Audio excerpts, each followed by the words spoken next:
Hey guys, this is Chris for Angelicomics. I just got back from DragonCon 2015 this last weekend. Had an amazing time. I really didn't know if I would be able to top last year's event just because I proposed to my fiance there last year during the giant Marvel photo shoot. If you want to know more about that event, you can check out my blog over at www.angelicomics.blogspot.com. But today I wanted to go ahead and do like a quick tutorial on a little bit of cosplay. This is my first video regarding cosplay that I've ever done, and it was something that I thought would be really fun for a first video, but it was also something that hit me while I was actually down at the convention in Atlanta, Georgia, and it was regarding one of the cosplays that I did this year. Last year I did Darunia, steampunk version from The Legend of Zelda Ocarina of Time.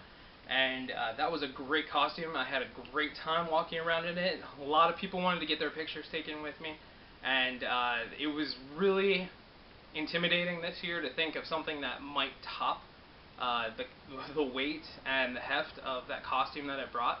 So I did two costumes this year, and the first one I did was a fairy tale themed costume from the anime. This was Tauros.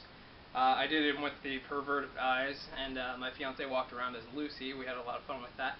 I may do a tutorial over how I created the helmet, because this was actually originated from a Darth Vader half-split child helmet. But I had a lot of fun making this guy. And then, specifically because I proposed last year, during the Marvel photo shoot, I wanted to create something really cool and iconic for this year's photo shoot for the Marvel. And I came up with the Phoenix Force. This is just the head of it. The actual full costume, you can check out the pictures on my blog. It was about a 7-foot wingspan, and it was just really cool. My fiance got to go as Dark Phoenix.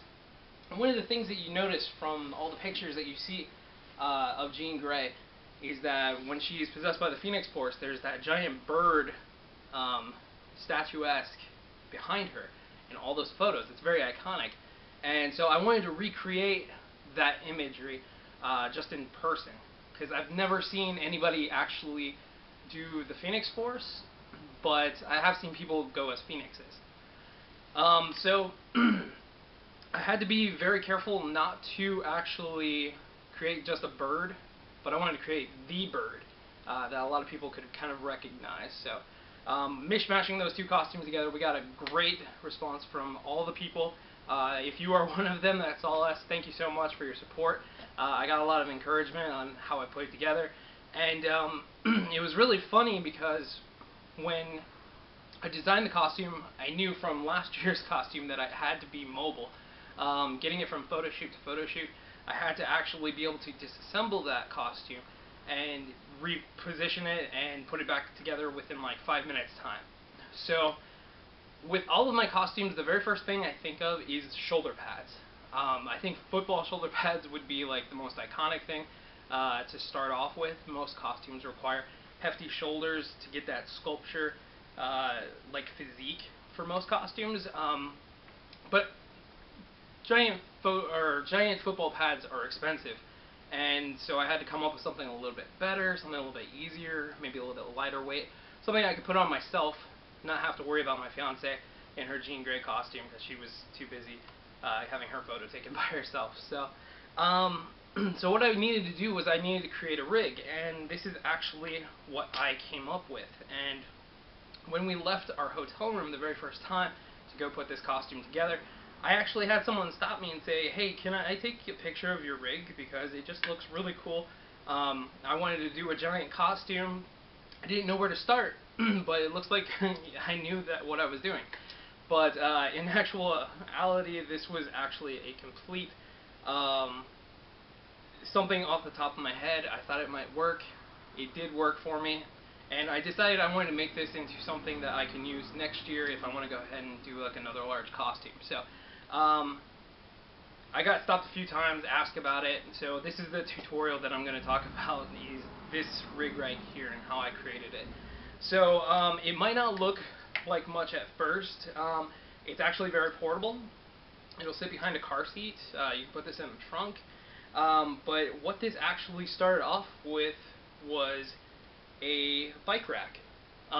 We are lucky enough here in Ohio to have a lot of thrift stores that are junk stores. So people just bring in their stuff, they drop it off, and for like $3 or less, I was able to buy this bike rack. And it actually came with a bunch of things attached to it.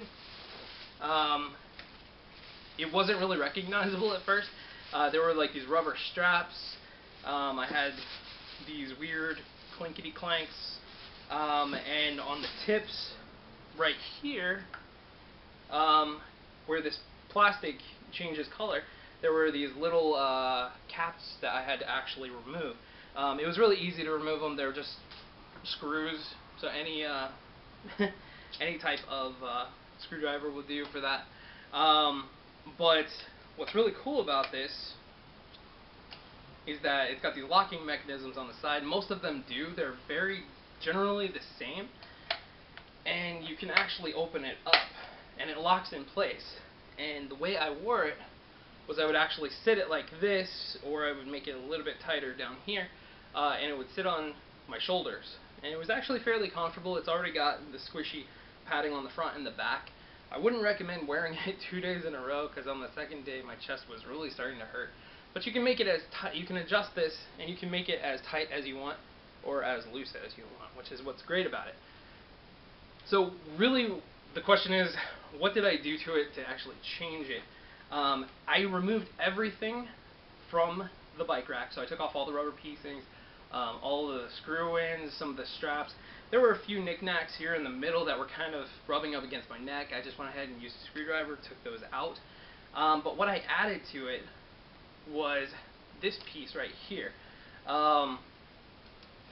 This is really it was a design off of just what I felt would work, and it's all PVC piping.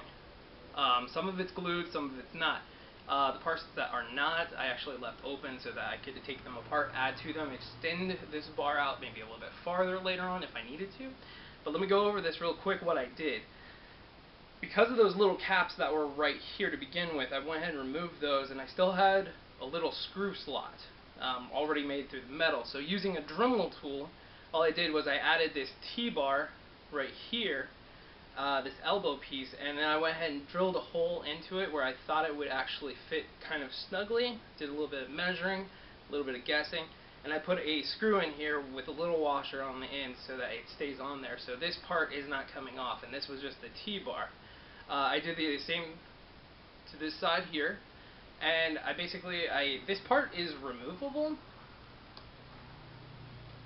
So if later on I made a mistake and I thought, hey, I need like something a little bit more than what I've got here, which is about 8 inches in bar length, I could extend it out even further. But they fit, PVC fits together pretty snugly to begin with. So it really wasn't a problem for just the weight of what I was trying to do. And I'll show you how this kind of fits together. Right here on the right and the left ends, this is probably the most intricate part of the costume that's interchangeable.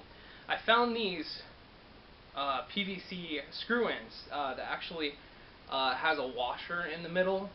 I don't think the washer is necessary, but these are like screw-in lock-ins, and what these screw into, the other part, which next year if I decide to use this rig, I can just go out and rebuy these. This is the wing that I created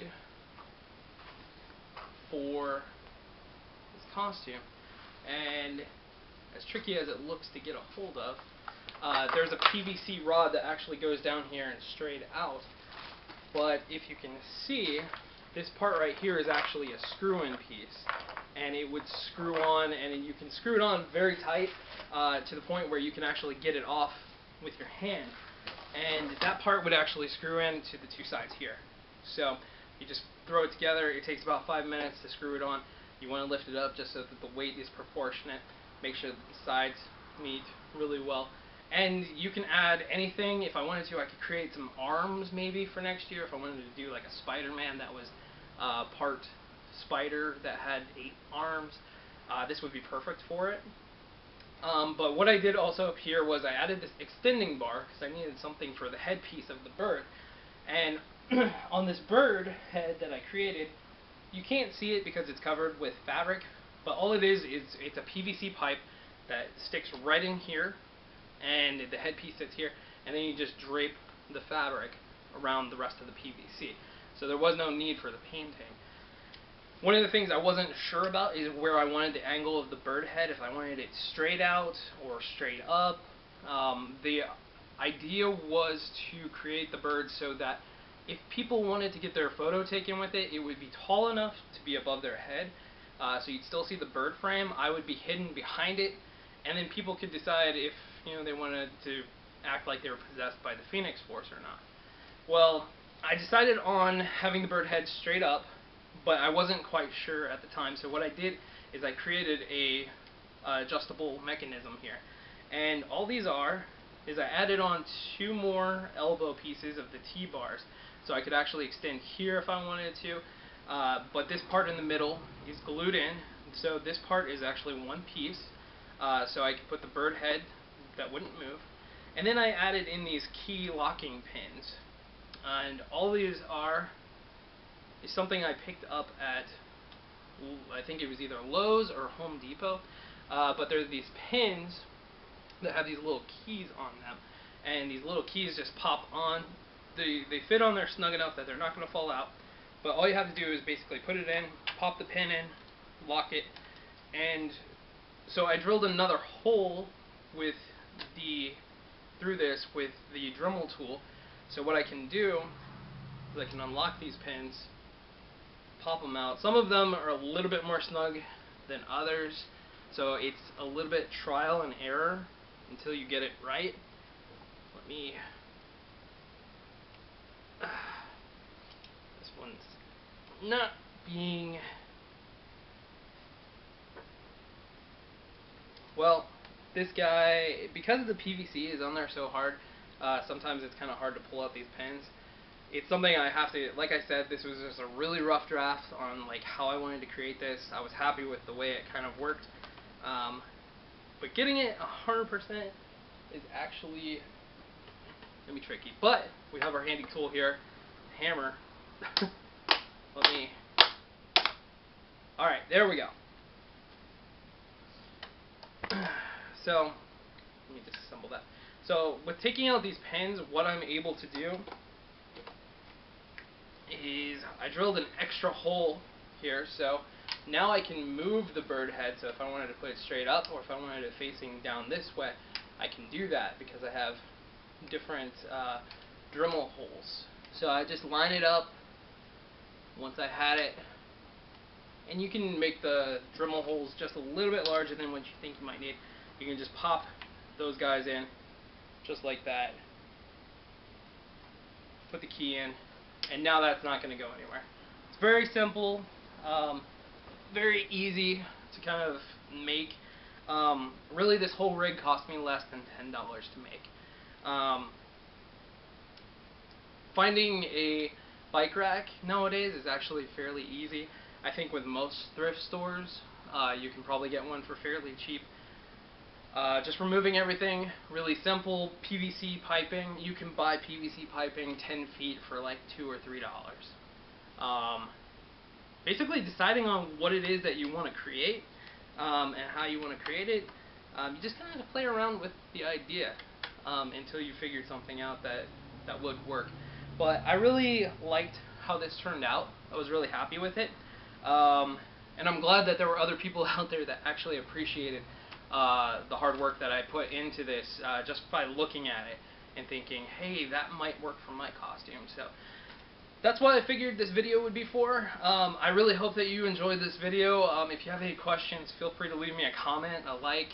You can check me out on Facebook at Angelicomics, and that's Angelicomics. It's a little bit weird on the wording. But I do blog every once in a while. I plan on doing a blog on how I created the Tauros helmet and the costume overall.